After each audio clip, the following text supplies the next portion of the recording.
So, it was just a state of almost being in a horror movie. That's the only way I can really describe it accurately, is you're kind of living in a horror movie and want it to end, and it's not. Everything from morning to night seemed like time had just gone into this strange warp. Even talking didn't seem real. My thoughts didn't seem real. I didn't know who I was or why I was here or what my existence meant.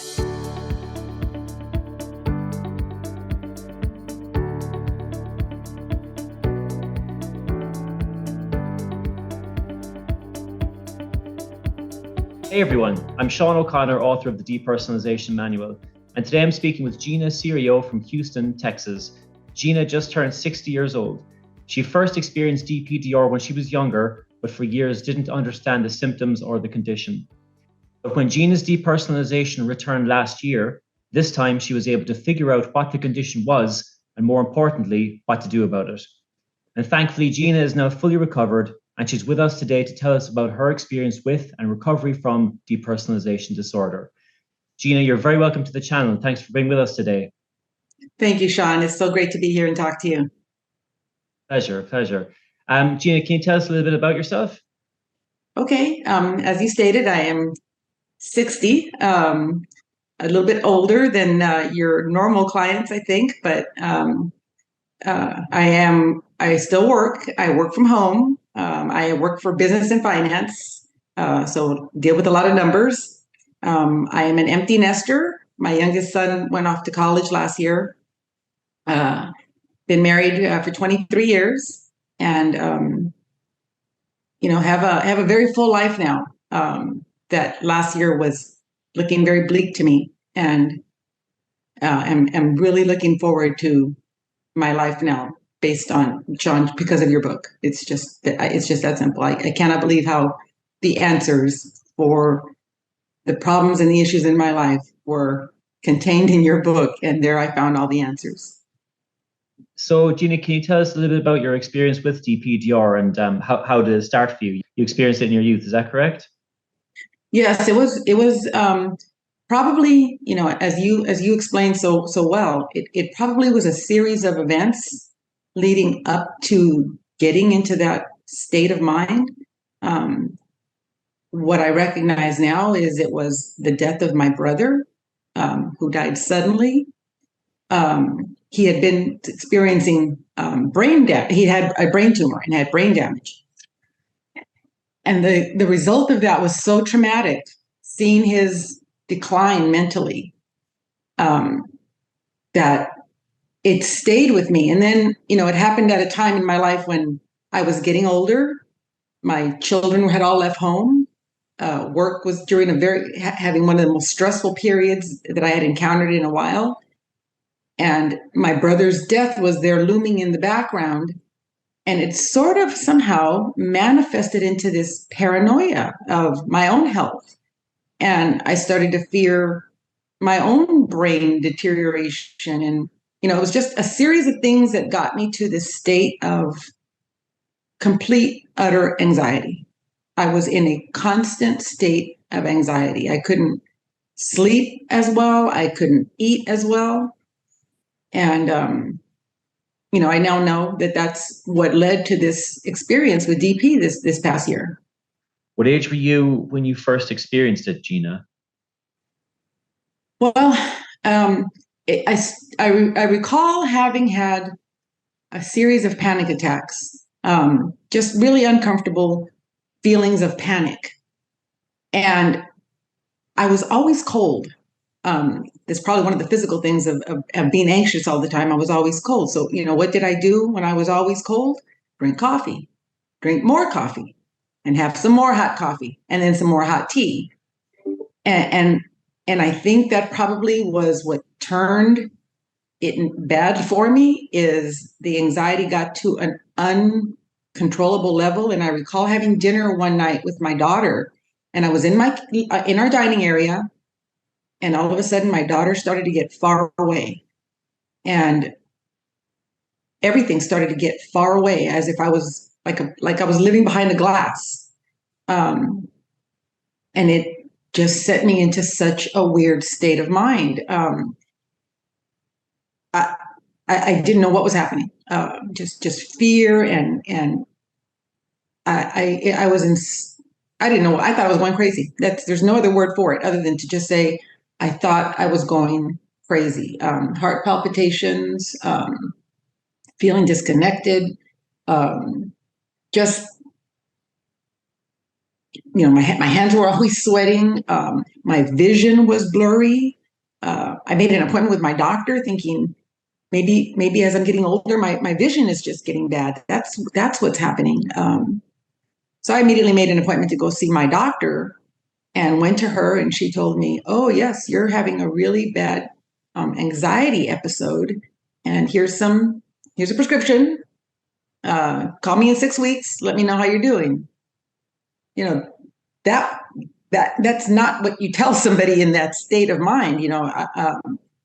There was no explanation, and it wasn't until later that I made the correlation that I had experienced this in my youth. But in that period that I was going through this particular bout, I just thought I had gone into a state of mental breakdown. That's a really good description of it. Gina, is like the feeling of things starting to look far away. Yes. So you like there's no kind of like change in the physical distance, but things and people start to look and feel further away than Yes. than they should be. And that's yes. It's another kind of way of describing like having pane of glass, kind of like almost. That's what it felt like for me. It was like a pane of glass kind of came down between me and the world. Yes. And trying to navigate that and figure it out. And that's interesting as well. What you mentioned about the doctor, Gina, is that like I would have had a very similar experience with my doctor back in the day. And it's so common is that like when people describe their symptoms, the doctor will often say something like, "Well, that sounds like anxiety," which is technically correct, and it's not a wrong diagnosis, but correct. It doesn't have the specifics of what people with the depersonalization, derealization really want and need to hear, which is to say that, well, each one of these symptoms is consistent with anxiety. But when we describe it in those terms, it tends to kind of get lost and kind of just lumped in as like anxiety or depression. Whereas what we're thinking is, well, I feel like I'm literally not here. I feel like there's a pane of glass between me and the world. Absolutely. So often just a description of anxiety can feel like it's just not enough. Right, exactly. Because, you say, okay, well, I'm anxious. Okay, but I need you to help me. I need you to explain to me why. I need you to help me find an answer to getting out of this terrible state. And those answers don't come, not from your doctor anyway. So then I made an appointment with a therapist. And that, the first, essentially all she told me was that I needed cognitive behavioral therapy because I was dealing with PTSD from the death of my brother. And I was suffering from, she called it disassociation. And really, in just talking to her in that hour, she had no real clue what I was trying to describe. I think she had maybe an idea, having maybe dealt with other PTSD clients, but she really was at a loss. So then I made an appointment with another counselor, and who was an anxiety specialist. And essentially, the same thing. It was no real answers other than, well, you're getting older, you're dealing with grief manifests itself in so many different ways, and all these things that I knew, but you're not explaining to me what is going on with me. So then, of course, what did I inevitably do? Internet. What is going on with me? And I came upon something titled derealization and started reading about that. And then, of course, set myself into a state of panic over the next week, because you start reading all the things that everybody else is experiencing, and oh my gosh, I'm doomed. This is the end for me. There's no hope from this. This is a horrible condition that just is never going to go away. And now how do I live my life feeling as if, even talking didn't seem real. My thoughts didn't seem real. And luckily, this is one thing, continuing to go to the internet, looking for answers, I came across your YouTube video. And, after several weeks of the worst period of time in my life, there was finally a little bit of, wow, there may be some hope here for me. Initially, when we find out what the condition is, there's often a sense of relief, because to say, okay, well, there's a title for this, there's a name for this. Yes. But then you kind of go on the forums and you start to see horror stories and people who've had it for years. Yes. And you start to think, well, and I think so often one of the scariest aspects of it is that assume that there's going to be a simple solution that you can that you can have sorted within a couple of hours time. And then when you see that that's not there, which is perfectly natural, it's the case with all anxiety-based conditions, but then that turns into catastrophizing, and maybe it's not going to stop for me, maybe I'm stuck with this forever and I'm doomed, as you said, and then that can turn into panic attacks and actually just make things worse. Gina, I know you've mentioned a couple of them already, but could you tell us a little bit more about some of the symptoms that you experienced during the time with DPDR? What symptoms were the most troublesome for you? I want to say the feeling that I wasn't me anymore. That somehow I didn't know who I was or why I was here or what my existence meant. That was probably the most troubling, that I couldn't seem to find any kind of peace in my thoughts. At any point, it was just like this weight on my shoulders of this strange trance that I was in. And then, of course, you can't really eat when you're feeling this. Even eating, I was nauseated all the time. Everything from morning to night seemed like time had just gone into this strange warp, and I had a hard time even focusing. And again, I'm in business and finance, so my work is numbers all day. My concentration was so flawed. I thought I was going to have to quit working because I couldn't function. I just couldn't function. And again, the vision problems, and everything became scary. Everything was scary. Noises were scary. Lights were scary. Looking in the mirror was terrifying. I didn't recognize who that was. So, it was just a state of almost being in a horror movie. That's the only way I can really describe it accurately, is you're kind of living in a horror movie and want it to end, and it's not. That feeling of disconnection that happens with DP and DR it's perfectly natural. It's part of your body and brain's fight or flight response. Right. But when it first happens and you don't understand it and you don't know why it's happening, you have this intense feeling of disconnection from the environment and people around you, but your rational brain is absolutely fine. So yes. Your fight or flight response is happening, right. But your rational brain is saying what on earth is going on? You right. know, because there's nothing actually kind of compromised in terms of how you're interpreting it. It's just that the feeling is absolutely bizarre. So this feeling that if you're in a traffic accident and you experience it for 5 minutes makes sense, because you're in a potentially life or death situation, or if you're getting chased by a wild animal. But if you're at a business meeting, or you're having dinner with a family member, and then this it's just so deeply strange, and your brain is constantly trying to figure out, why is this happening? Yeah, it's a very frightening experience. Not being able to eat as well, the feeling of nausea. I certainly had that. I wasn't able to eat for a couple of weeks after I got it first. I ended up having to take a protein shake just to get something into my body, because I would look at plates of food and just be like, I know I haven't eaten today, but I do not want to eat this. I don't want to. Right. I felt ill, which again feels very, very strange when you're going through it at first, but simple explanation: when you're in fight or flight response, your body just deprioritizes your appetite, because that's not important when you're in a mortal death or a life or death Exactly. situation. Yeah, Exactly. yeah.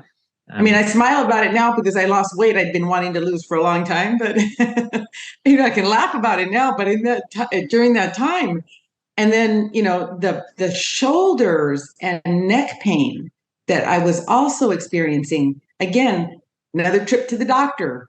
Doctor tells me, "Oh, we need to get an x-ray on your neck. Something's going on with your neck. Maybe you did something to hurt it.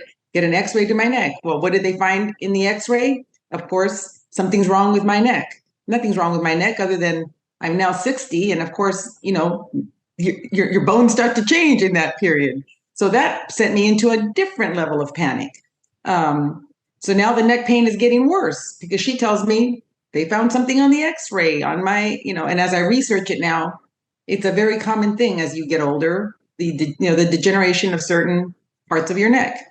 So then she schedules me for an MRI to go see if there's any really further damage, which I never did make that MRI appointment because the thought in my state of mind of going through, and I tend to be a little claustrophobic anyway, in that panic state, thinking of going through an MRI terrified me even worse.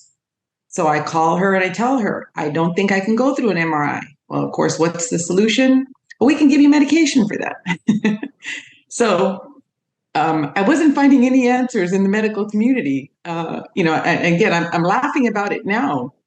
It was not funny at the time. It was devastating. it can be such a frustrating experience to not be able to find a solution for something that feels so profoundly urgent and Yes. frightening, and something that Mm-hmm. you feel has like changed like how you are in the world and how you're Yes. navigating reality. And then you describe it, and there doesn't seem to be, not only is there no solution, it seems, but people don't even seem to know what you're talking about. Exactly. And it's very, very frightening. But it's something that I've mentioned in other interviews, Gina. But um, it is changing. It is changing. The awareness of the condition is changing. It certainly has changed in the time since I had it back in between 2005 2007. But one of the main reasons that it hasn't been as recognized in the medical community is simply because it's less the symptoms are less clearly recognizable than, say, Mm-hmm. claustrophobia and agoraphobia. People often struggle to describe the symptoms accurately, and often people would simply either not describe the symptoms at all, or kind of dumb them down a bit, Mm-hmm. um, because they're afraid that they sound not sane, which is something that I was afraid of. I thought when I described my symptoms to my doctor, well, I'm describing going insane, whereas the actual symptoms I was describing, like the feelings of depersonalization, derealization, are extremely common, and the awareness of them in the medical community is changing over time. And also because it's being mentioned in popular culture a lot more, that awareness is filtering into the medical community as well. So fingers crossed, we'll get to a place very soon where Yes. when people describe the symptoms of depersonalization, derealization, they will be recognized as quickly as the symptoms of agoraphobia and claustrophobia are today. Yes. My hope is that any doctor out there, whoever comes across it with any other client, knows about your manual and refers their patients to it, because it breaks my heart when I think of young people going through this and going through the medical community. And as it currently stands, at least here, and Houston, Texas is known for its medical community. It's one of the most renowned cities in the US, known for its medicine. Well, not necessarily, I think we fail on the mental health platform, and it does break my heart. So I would hope that at some point the awareness to your book and your work gets greater exposure, because many, many, many, many, many young people will probably have their lives saved. And finding answers in the medical community right now, here anyway, isn't it? Yeah. I mean, it is one of the major benefits of the internet is we can start to find solutions where it may have taken us, to have found, or even just to a diagnosis or an understanding of what you're going through. And so hopefully over time, with the increased awareness of the condition, the time between the condition occurring and finding out what it is getting smaller and smaller. Because I mean, it took me like months before I figured out what it was. But I think today, especially for younger people, they are able to find out what it is much more quickly after it happens initially. But again, hopefully we'll get to a point where the awareness of it is so commonplace that if somebody who may not have experienced it before will experience it and will be able to recognize it and say, I've read about this somewhere, or my doctor mentioned this to me, or this is a common symptom of anxiety. It may be frightening, but it's a common symptom of anxiety, and in the recognizing of it, that prevents it from turning into an ongoing condition that can last for months or years. Yes.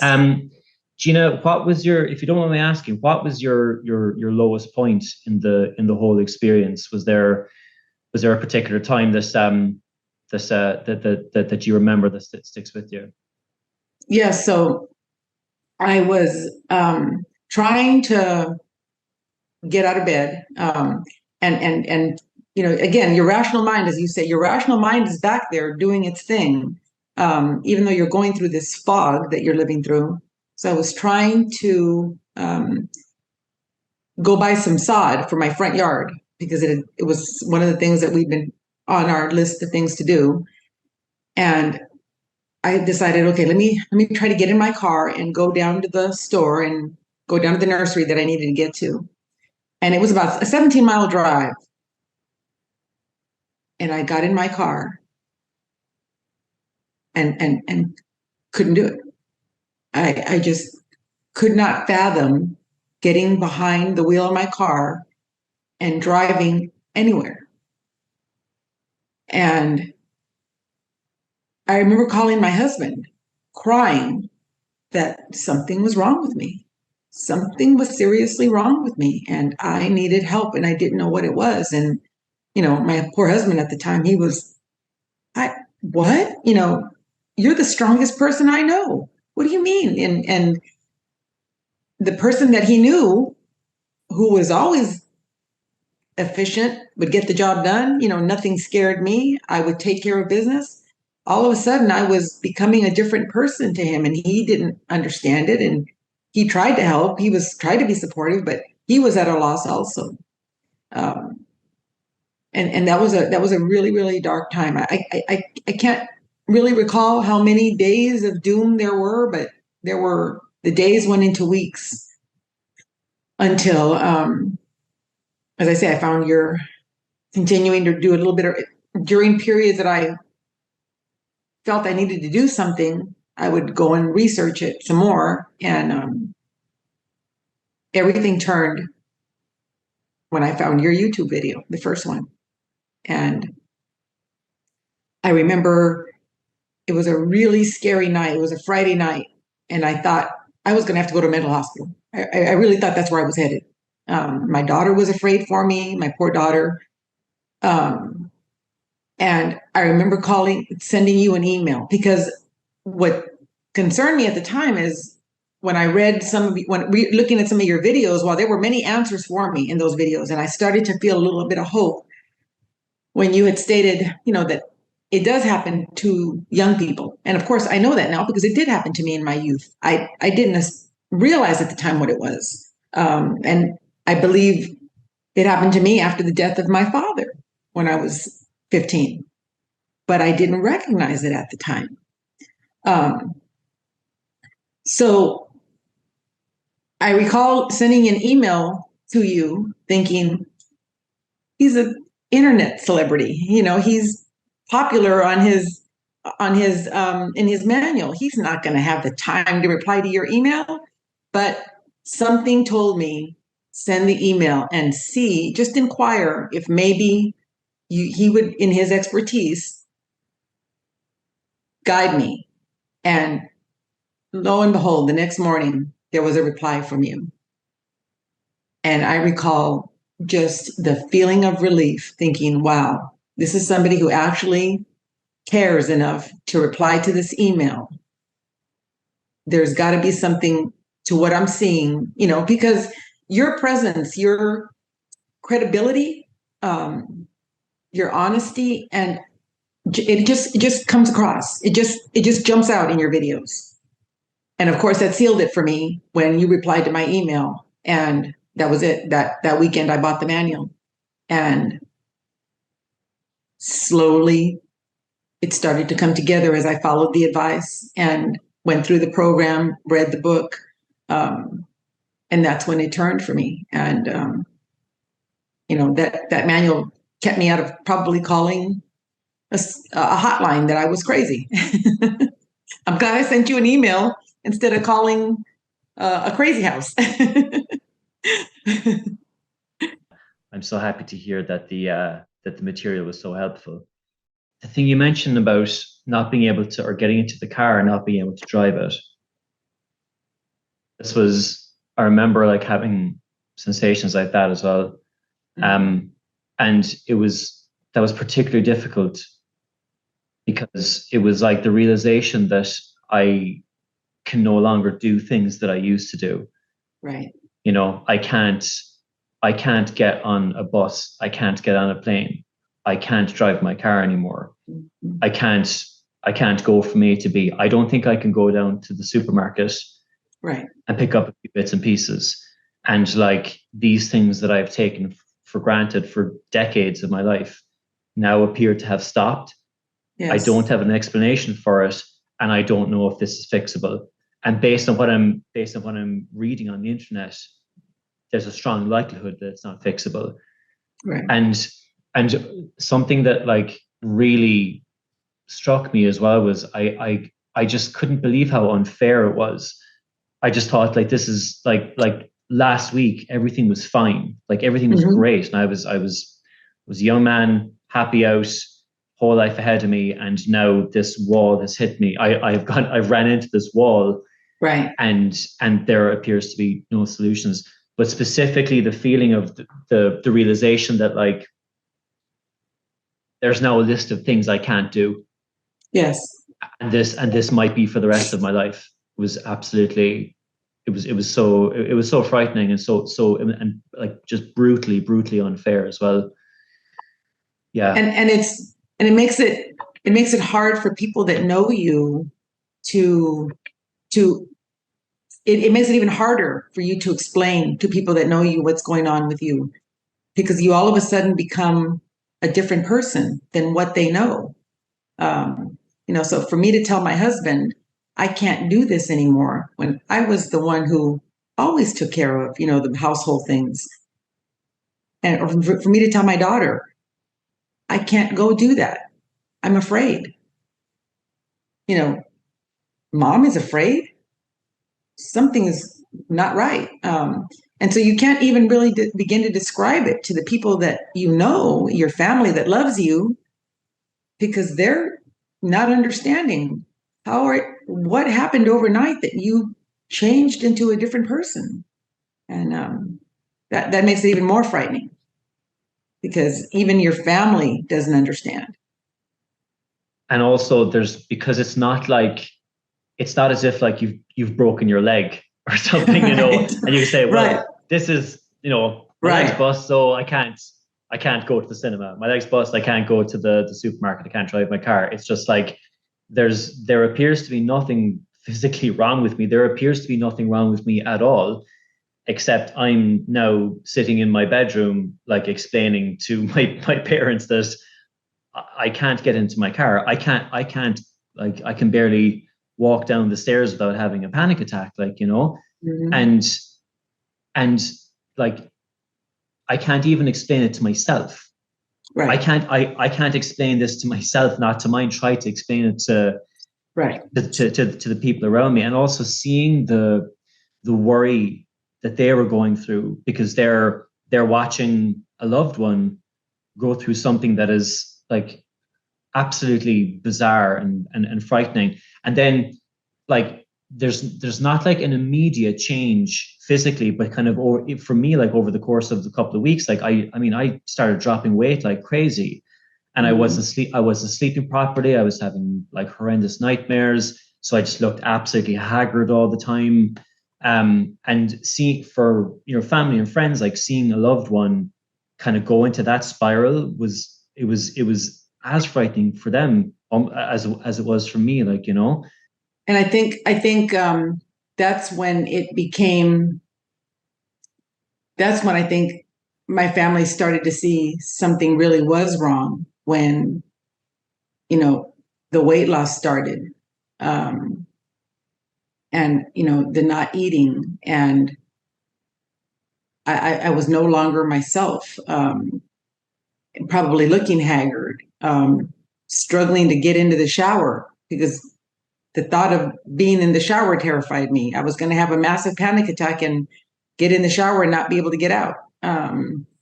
Uh, it seems almost so ridiculous now, but in that moment of complete terror, you can't pull yourself out of it because you don't understand it. And because you don't understand it, you have no idea what's happening. Um, I remember like a time in my life where I couldn't go into the bathroom because I was terrified of looking in the mirror because I couldn't recognize myself, and I couldn't, the whole environment just seemed so strange and alien to me. Um, and I remember that clearly. I remember that experience clearly. Um, and once I recovered, I remember like thinking like, what on earth was I worried about? yes, yes, Because it's like I talk in the book and or in some of the videos as well about like state specific memory. And it's like when you're in a given mental state, it's very hard to imagine a time when it wasn't happening or a time in the future where it's not going to be happening.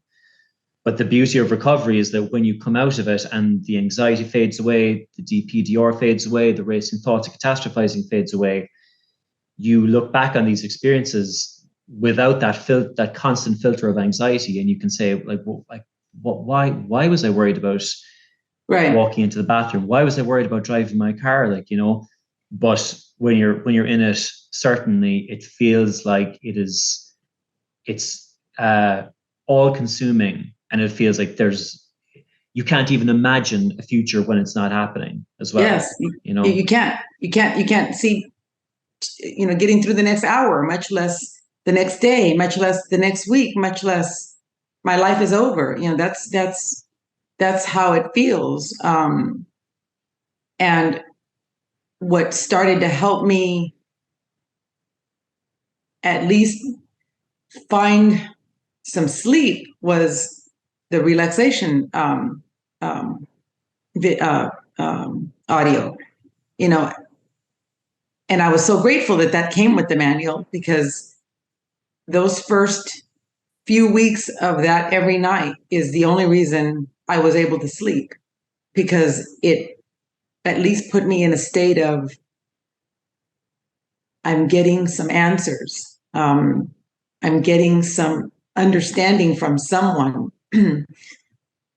And I had to keep reminding myself, you know, this isn't going to happen overnight. I had to keep reminding myself of that because, you want it to stop immediately. And that's what's so great about, your book is, and how you explain everything is you have to give it time and, work through it and just give yourself the day by day. It's going to be good and it's going to be bad sometimes. And that's when it started to change. Was that relaxation program, and then stopping any internet research, and then getting on the quest to improve your health. And one thing I hadn't been doing was exercising in a long time, and I work from home now. So, you know, sitting behind a desk probably wasn't doing me any favors in that period of my mental health state. So I started, and one thing that jumps out at me about your videos was get up and get out of bed. Get out of bed every day. Get out of bed. As hard as it is, get up and get out of bed. And that's what I had to keep reminding myself. You're not sick. This is something going on that is very normal. Doesn't feel normal, but I'm going to trust that everything that makes so much sense to me in this book is really what's going on with you. And you're going to have to just follow the process and be patient. And it was in starting to exercise. And I didn't think at first I was going to make it down the block, much less make it down, the trail here that I have near my home to go walking. And one of the other things that you had explained was you need to do it because you need to tell your brain you can do it. And the first, few times were terrifying. I thought, I'm going to start, but I'm not going to make it home. They're going to find me out there, lost, this crazy woman, because I'm not going to make it home. Yeah, right. And I made it home every time. And then, so that put me on a quest to improve my health for sure. And it's just amazing to me how it all just came full circle. But the exercising is definitely a big part of feeling better, and just getting out there and feeling life again and feeling alive again. Yes. There's a phrase that says anxiety is caused by the fear of anxiety. Yes. And panic attacks are caused by the fear of panic attacks. Depersonalization is caused by the fear of depersonalization. Right. And I think that's so much of recovery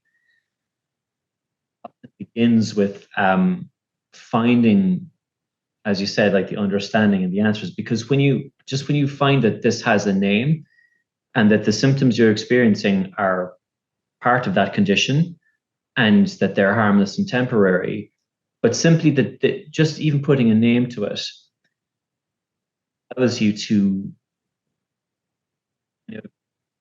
sign off on it or kind of compartmentalize it and just start the process of letting it go, because it's no longer this kind of bizarre, unexplained, like terrifying thing that is just, it's in your dreams and it's just 24 hours a day and you can't eat, now it has a name.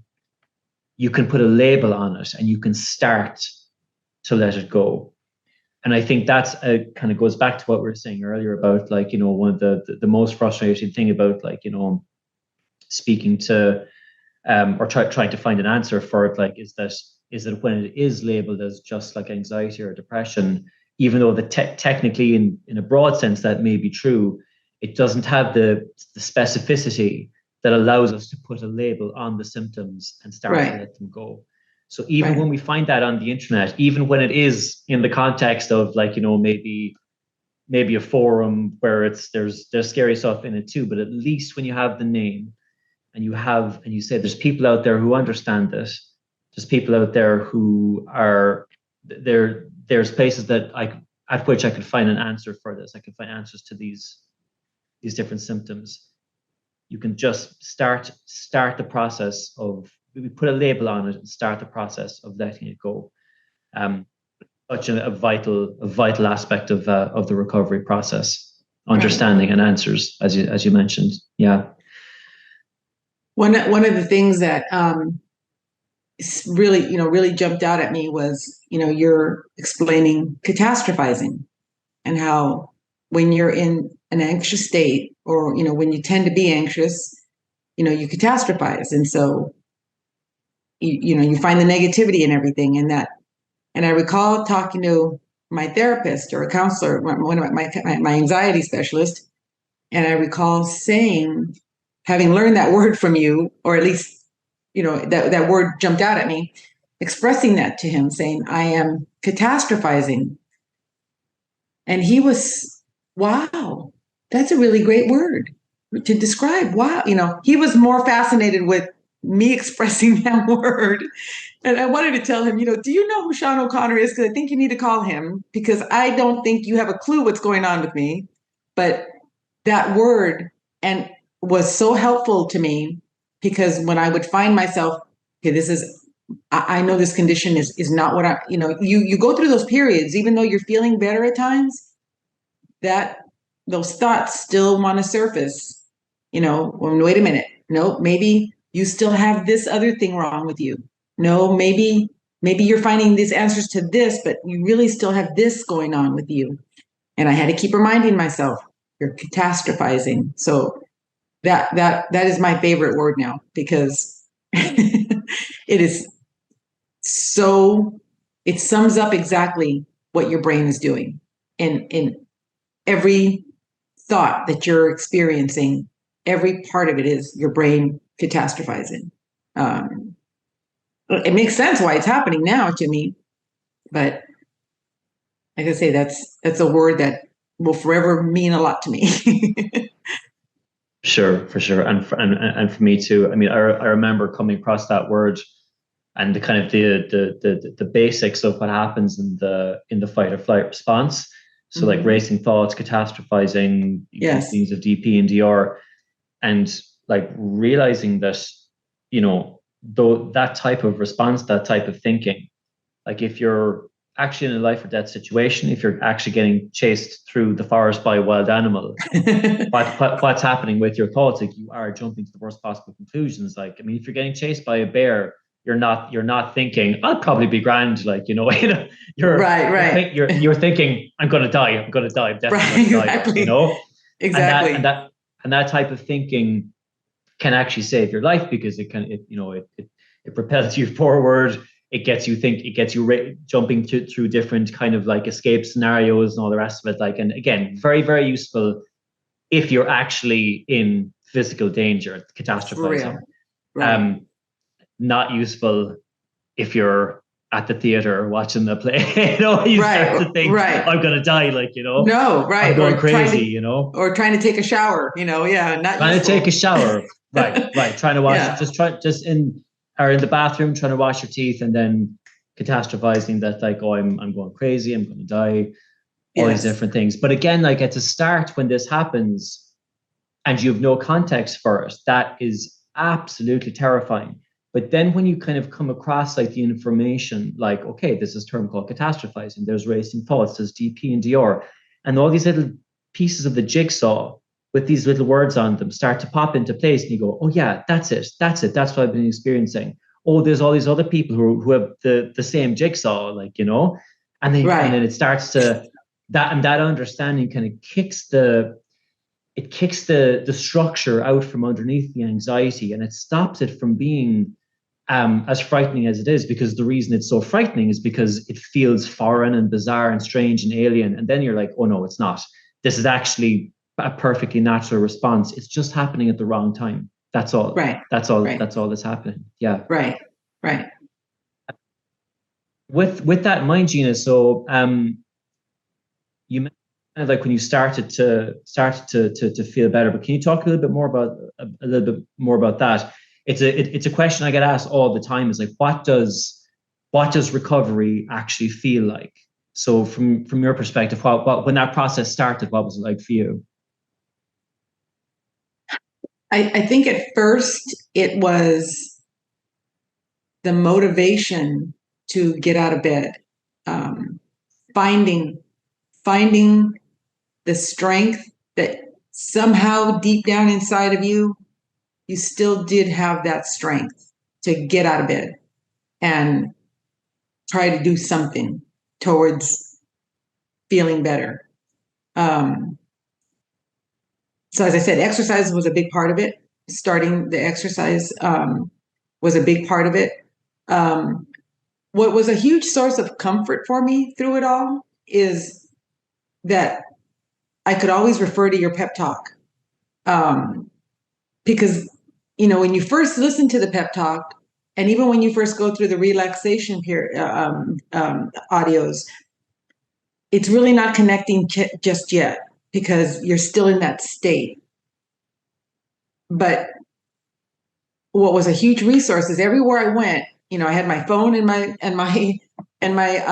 headphones on, and I would go through a period of panic and I'd listen to the pep talk. And it would remind me that what I'm going through is normal. I've just got stuck in a behavioral pattern of thought that I can control. I don't know how to control it yet, but I feel hopeful that I'm going to get there. And it was a daily reminder. And there were some days that it was so frustrating because I wanted to believe that this was just a behavioral thing happening. How do I get out of it? And there were some days that I was frustrated with myself because I wasn't getting out of it. I wanted it to just be over and be done and wake up the next day and it'd be gone. And that, of course, doesn't happen quickly. It can't happen quickly. It has to go through the process of, retraining your brain out of the anxiety. So, that's how it started for me, was just the piece that I had, that someone who understood, who wrote this manual, who has lots of advice, is just a video away when I'm feeling really bad, to bring me back and remind me what is happening. And, day by day, it started to come together. And, inevitably, all of your advice and all the things you say, from the nutrition to the vitamins to the exercising to the, remembering, don't feel sorry for yourself. You're not sick. And I kept reminding myself of that. You are not sick. So stop wallowing in self-pity and get to work. And, turn on music. Starting to get into those thoughts, turn on music. Starting to get into those thoughts, get to your book. And I probably read more books in the last, 4 or 5 months than I've read in years, because I started to remember, distract yourself, distract the thoughts, distract. You can't stop the thoughts. You're going to make it worse trying to distract. And again, it was simply following all of your advice. And we tend to sometimes want to find our own answers. And I started quickly realizing, when I tried to find my own answers, I'm not getting any better. But when I would go back to following the advice, from someone who had gone through it, I would bring myself back to, let's stick with the program. And it was when I got really, really disciplined with myself. And discipline is for us as humans, sometimes it's difficult to stay disciplined, but I was determined to feel better. And your book gave me that hope that I could, and so I stayed the course. And it took weeks to feel better. It took months for me to finally feel, wow, what happened? What was that all about? Because I'm great. Yeah, and for me growing up as well, I mean, I never would have considered myself to be an anxious person. I mean, I would have, looking back, I maybe had like kind of anxious tendencies, like negative self-talk and things like that. But I mean, I never would have thought of myself as an anxious person. I never had like crippling anxiety or anything like that. And when the panic attack happened when I was 25 and the DPDR happened, one of the most frustrating things about it was, and especially this, after a couple of months of experiencing DP and DR intensely, I think I found myself, I found that I was categorizing myself, maybe without saying it out loud, but internally I was categorizing myself as somebody who is now an anxious person. So I used to be somebody who didn't have anxiety. I used to not be an anxious person. Now I'm an anxious person. I'm in that category and I'm stuck there. And I don't know, is it possible for me to get out of it? I can hardly remember what it was like to not be that way. But I felt like this switch has been flicked in my brain, and now I'm an anxious person. And now there's a list of things that I can't do. There's a list of things that I can't participate in. And once I started to let that category go and thinking of myself um, as a person who is now forever going to be anxious, once I start to let that go, and again, this goes back to the thing of like, labeling things and just letting them go, as we mentioned earlier. Mm-hmm. um, that took so much of the power of the anxiety away as well. And because it wasn't this thing that had like a switch that was flicked in my brain, and now you're an anxious person. It was like, now it was okay for a period of time in my life. My anxiety levels went up here. I didn't know what to do about them, so they stayed up there longer than they should have done. But now I understand why that happened. And I know what to do, so I can start to let it go, and the anxiety started to drop down. And at no point did I become an anxious person who can't ever come back from that, because that doesn't happen. It's your levels of anxiety changing over time. That's all. And that is such an important, you know, part of what I learned from you is I'd always thought of myself that way as well, an anxious person. I'm just anxious. I'm just an anxious person. When I have four young adults, my kids, and they would tell me they're anxious. Well, what I'm going through this anxious period.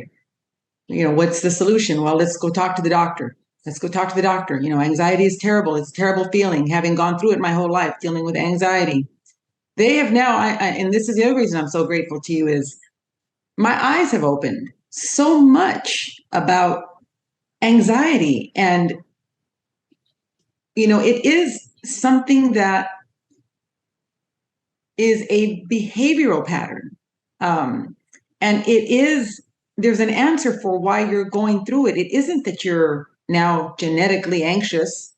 Grandma was anxious, mom is anxious, I'm going to always be anxious. No, that's not it anymore. And so my eyes have opened to that. All of my children now, of course, I constantly read excerpts of your book to them about when they tell me they're anxious about something. And not that, being anxious is a natural state of mind and that there aren't periods of anxiety and stress in life. But my whole perspective on it has changed. And my youngest son, who was going through some anxiety in school as well, has told me, wow, you know what?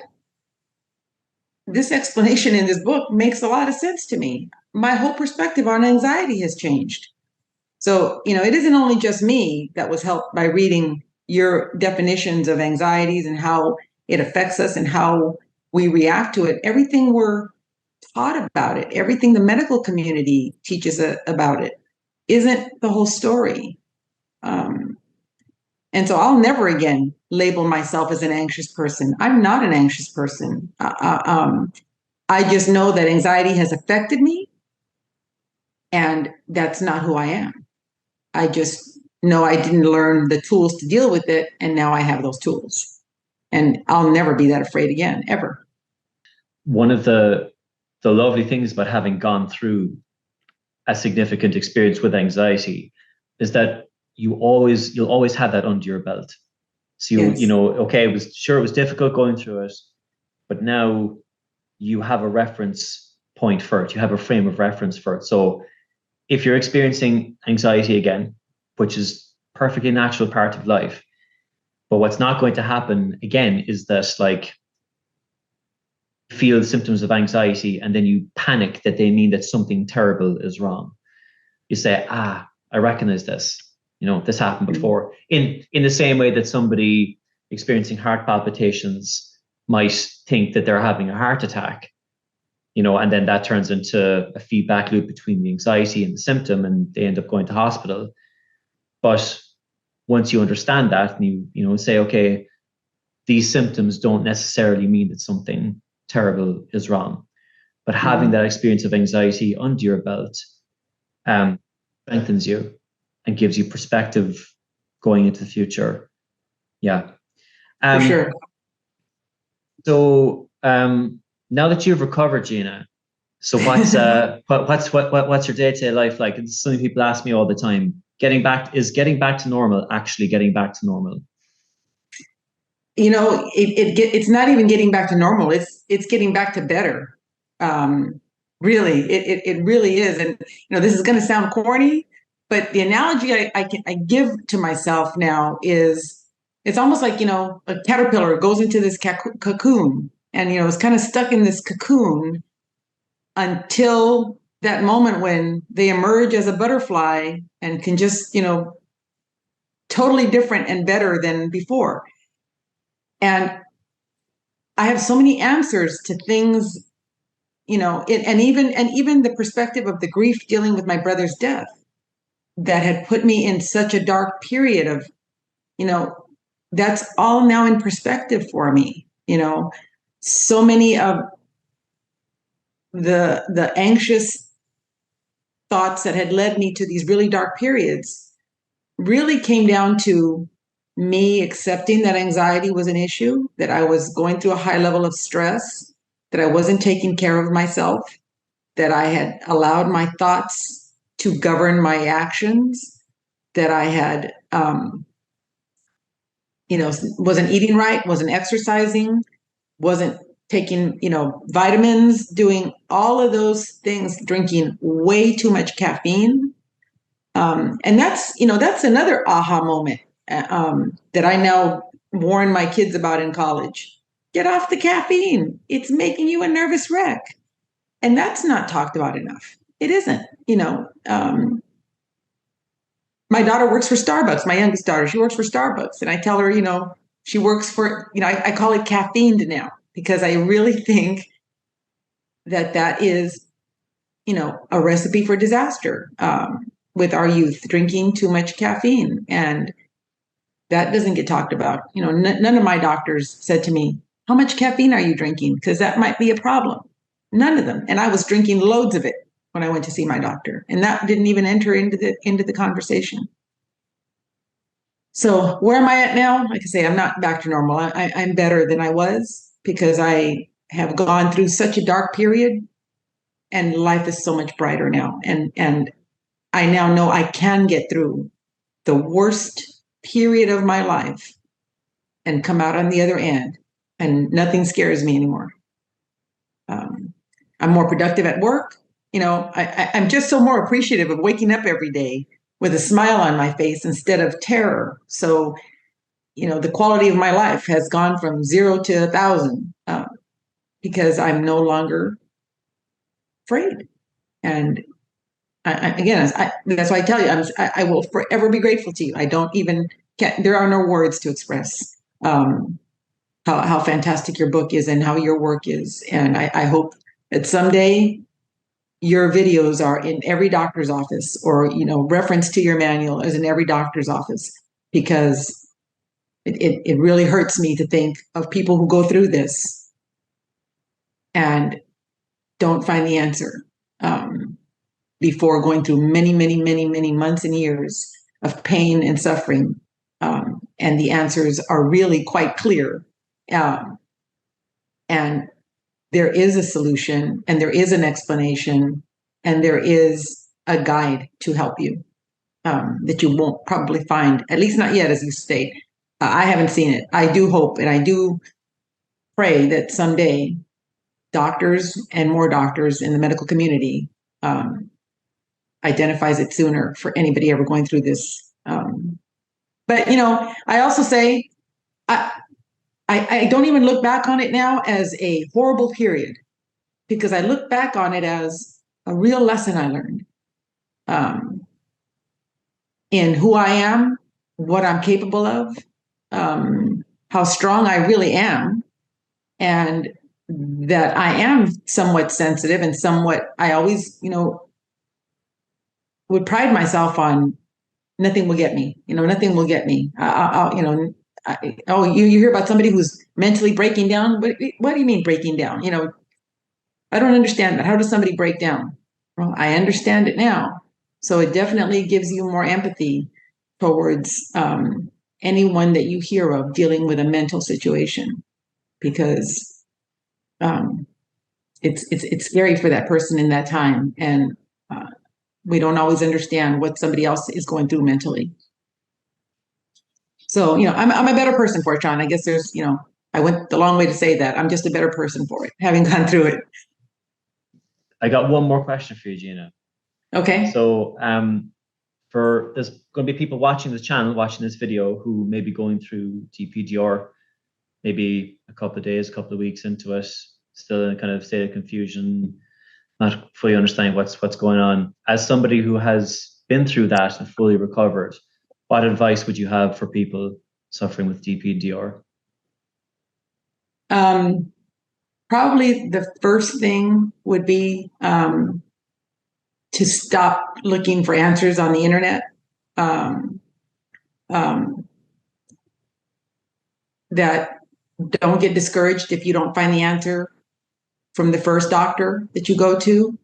I would encourage anybody who sees this interview to buy your book firsthand if you're going through this. First, that's the first thing you do is, you drop what you're doing and you buy this manual and you start reading it, because you will find the answers there. And it's not an easy, here's all the steps, I'm going to make you well tomorrow. You're very honest in that this is work.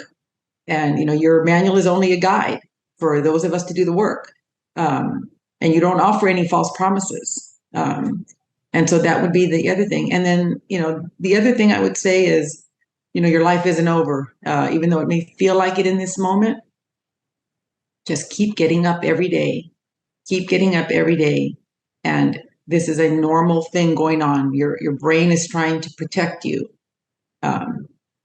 That's really, I had to keep reminding myself of that as I was going through it, this is my brain trying to protect me, nothing more.